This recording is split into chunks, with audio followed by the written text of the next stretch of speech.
Hello friends, welcome to the engineers academy study at home. आइए दोस्तों, स्वागत है आपका the engineers academy study at home. Today we are going to start part 2 of chapter 3 of 10th class, that is linear equation in two variable. आज जो हम करेंगे इस वीडियो में वो पार्ट 2 करेंगे चैप्टर 3 का 10th क्लास का, जो कि है रैखिक दो चर वाले रैखिक समीकरण। ठीक है। इससे पहले मैंने पार्ट 1 जो है वो ऑलरेडी मैंने पोस्ट कर दी है इसकी वीडियोस। अगर उसकी वीडियोस आपको नहीं मिल पाई है तो दोस्तों प्लीज आपसे रिक्वेस्ट है कि आप मेरे यूट्यूब चैनल को सब्सक्राइब कर ले और बेल नोटिफिकेशन प्रेस कर दे, ताकि वो भी जो भी वीडियोस मैंने पोस्ट की है वो इजीली आप तक पहुंच जाए, और जो भी मैं वीडियोस और आपके लिए लेकर आऊंगा उसकी भी वीडियोस आप तक इजीली पहुंच जाए। ठीक है। मैंने इसमें पार्ट 1 ऑलरेडी मैंने आपको बता दिया, मैंने करवा दिया है। पार्ट 1 में मैंने आपको ये चीजें बताई हैं कि कुछ बेसिक चीजें बताई हैं और कुछ इंपॉर्टेंट चीजें, जिसमें मैंने सब्स्टिट्यूशन मेथड, एलिमिनेशन मेथड, ये सब मेथड बताए थे कि दो इक्वेशन को सॉल्व करके सब्स्टिट्यूशन और एलिमिनेशन मेथड से एक्स और वाई की वैल्यू कैसे निकलती है, वो मैंने आपको पार्ट 1 के वीडियोज में आपको बताई थी। ठीक है। बट टुडे आज जो हम वो करेंगे वो क्या करेंगे, वो मैंने आपको बस खाली जस्ट दो इक्वेशन बना के दे दूंगा वर्ड्स प्रॉब्लम वाली। ये सारे वर्ड्स प्रॉब्लम के हैं। इसमें दो इक्वेशन, पहले आपको क्या रहता था, दो इक्वेशन ऑलरेडी गिवन रहती थी और उनको सॉल्व करके एक्स और वाई की वैल्यू निकालना पड़ता था। बट आपको क्या है, वर्ड्स प्रॉब्लम दे दिए गए हैं, आपको खुद इक्वेशंस, ठीक है, फाइंड आउट करनी है और उसके बाद एक्स और वाई की वैल्यू फाइंड आउट करनी है। पार्ट 1 में मैंने एक चीज ऑलरेडी और बताई थी कि दो इक्वेशन रहती थी, तो पेयर ऑफ लीनियर इक्वेशन, रैखिक समीकरण के युग्म, ग्राफिकली रिप्रेजेंटेशन, एल्जेब्रिक रिप्रेजेंटेशन, ये सारी चीजें मैंने आपको डिस्कस की थी उस पार्ट 1 में। ठीक है, हमने डिस्कस की हुई थी। तो उसमें हमने बताई थी कि अगर A1/A2 रेशियो निकाल के B1/B2 के नहीं है तो केस फर्स्ट हो जाएगा, तो ये आपका यूनिक सॉल्यूशन होगा एल्जेब्रिक में। ये सारी चीजें हमने आपको डिस्कस कर दी थी पार्ट 1 में। अब आपका इस वीडियो में आपका सिर्फ हम यही देखेंगे कि हम इक्वेशन को कैसे बनाते हैं वर्ड्स प्रॉब्लम वाले को। कुछ वर्ड्स प्रॉब्लम वाले मैंने, छोटे वर्ड्स प्रॉब्लम वाले मैंने पार्ट 1 में भी मैंने आपको बताया था। बट आज का जो टॉपिक है हमारा, जिसमें वर्ड्स प्रॉब्लम है, थोड़ी बड़ी वर्ड्स प्रॉब्लम है, इसको हमें थोड़ा ध्यान से देखना है। But if before start this again, I request you, if you have not subscribed my YouTube channel, I request you to please subscribe that YouTube channel and click the bell notification so that you will get the notification of upcoming videos. अगर ये start करने से पहले अगर आपने मेरे YouTube channel को subscribe नहीं किया है दोस्तों, तो प्लीज मेरे YouTube चैनल को सब्सक्राइब कर ले, ताकि आगे से जितनी भी वीडियोस और इंटरेस्टिंग वीडियो लेकर आऊं उसकी आपको इजीली नोटिफिकेशन मिल जाए। So don't waste any time, let's start part 2 of chapter 3। बिना किसी टाइम को गवाए हुए हम पार्ट 2 चैप्टर 3 का स्टार्ट करते हैं। ठीक है। कुछ ये क्वेश्चंस मैंने इंग्लिश में लिखे हुए हैं, वर्ड्स प्रॉब्लम वाले हैं, बट हिंदी में मेरे पास स्पेस भी नहीं है, मुझे क्वेश्चंस भी करवाने हैं, तो मैं इसको हिंदी में नहीं लिखूंगा। वैसे भी मेरी हिंदी की राइटिंग थोड़ी वीक है, तो मैं आपको हिंदी में समझाऊंगा जरूर क्या कह रहा है क्वेश्चन में। आपको ये क्वेश्चन मिल जाएंगे, एक्सरसाइज बुक ऑनलाइन एनसीईआरटी आपको मिल जाएंगे। क्वेश्चन क्या कह रहा है, taxi charges in a city consist of a fixed charges together with the charges for the distance covered। वो कह रहा है एक नगर में जो है एक टैक्सी किराए पर लिया गया है या किराए पर चलाई जा रही है, जिसमें फिक्स्ड चार्जेस है। ठीक है, मतलब नियत किराया है, फिक्स्ड चार्जेस है, with the charges for the distance cover, अतिरिक्त किराया, एडिशनल चार्जेस, जिसको हम एडिशनल चार्जेस बोलते हैं इंग्लिश में, एडिशनल चार्जेस।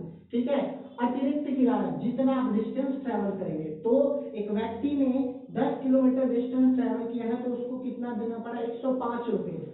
और एक दूसरे व्यक्ति या उसी व्यक्ति ने 15 किलोमीटर डिस्टेंस ट्रेवल किया तो उसको 155। चैप्टर 3 में हमेशा ये याद रखना दोस्तों कि आपको क्वेश्चन में पूछा क्या गया है, जो चीज पूछी जाए उसी को ही आप एक्स और वाई लेट कर लेना। हम दो चर वाले रैखिक समीकरण पढ़ रहे हैं, linear equation in two variable. तो जो भी दो चीज की बात आपको निकालने के लिए बोलेगा, उन्हीं दो चीजों को आपको एक्स और वाई लेट करना है। तो हम मानेंगे, माना, ठीक है, let the fixed charge equal to rupees x and the additional charge, अतिरिक्त किराया, इसको नियत किराया लिख सकते हैं, नियत भाड़ा, and additional charges is equals to rupees y. अब अकॉर्डिंग टू क्वेश्चन वो क्या कह रहे हैं दोस्तों, एक चीज मैं आपको उससे पहले एक एग्जांपल समझाना चाहता हूँ।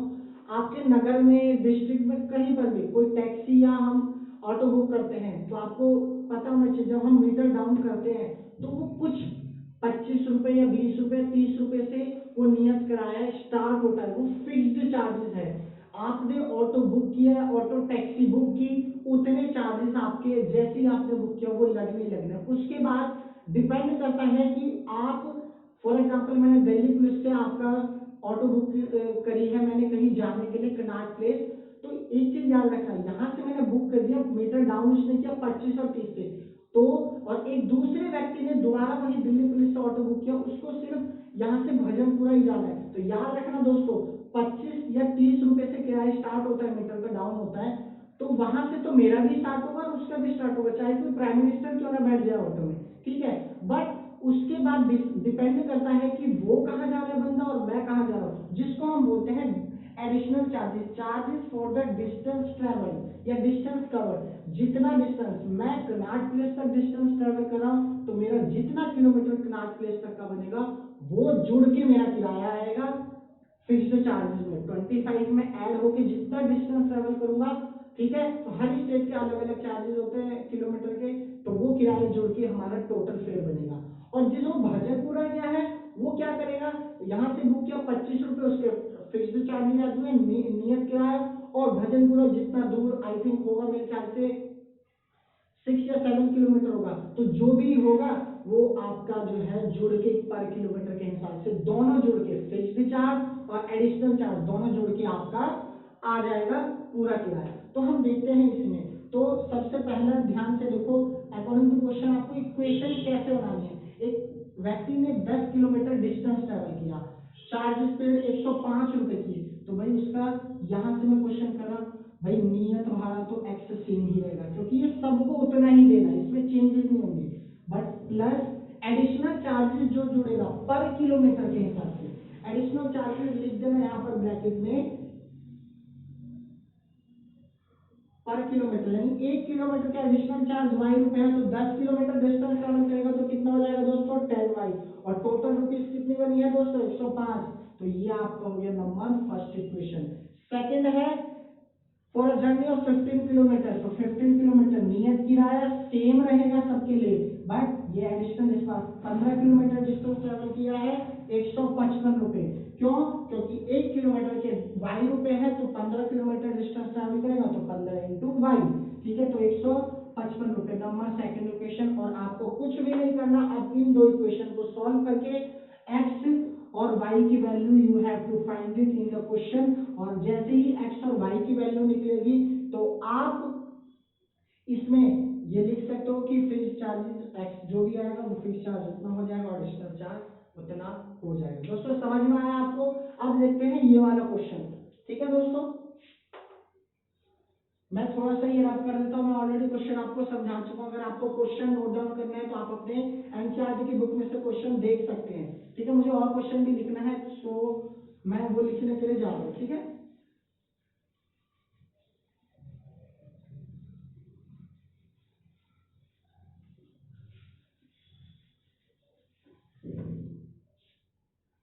सो ध्यान से देखो दोस्तों, अ फ्रैक्शन बिकम 9/11, एक फ्रैक्शन जो है 9/11 बन जाती है कब, इफ यदि दो is added to the both numerator and denominator, जब दो को जोड़ दिया जाता है न्यूमिनेटर अंश और हर दोनों में, दो दो जोड़ दिए जाते हैं तो 9/11 फ्रैक्शन भिन्न बन जाता है, ठीक है। अब कोशिश ये करो, ये जरूरी नहीं कि ऐड में ही दे दो, वो ये भी बोल सकता है two is subtracted to numerator and denominator, तो हम क्या करेंगे अंश और हर में दो दो माइनस कर देंगे, ठीक है। और अगेन फिर दोबारा वो कह रहा है कि two is added to both numerator and denominator, अगर 3 अंश और हर में जोड़ दिए जाते हैं तो भिन्न हमारा 5/6 बन जाता है, तो हमें ज्ञात क्या करना है भिन्न, तो जो मैंने आपको बताया थर्ड चैप्टर में, जो ज्ञात करना है उसी को लेट कर लो, लेट द फ्रैक्शन